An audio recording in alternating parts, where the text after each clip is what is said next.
Ano nga ba ang dapat na gamit mo na printer kapag magsisimula ka ng printing business? Napa-question din ako nito dati nung nagsisimula pa lang kami sa printing business.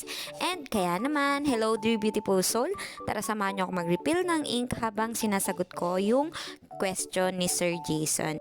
Hello po Sir Jason, ang gamit na po naming printer ngayon is Epson L3210 na kinonvert po namin sa pigment ink. Bakit po namin kinonvert sa pigment ink?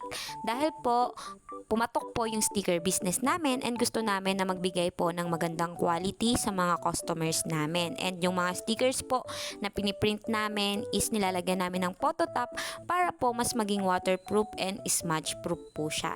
Ang kagandahan po ng Epson L3210 ay beginners friendly siya.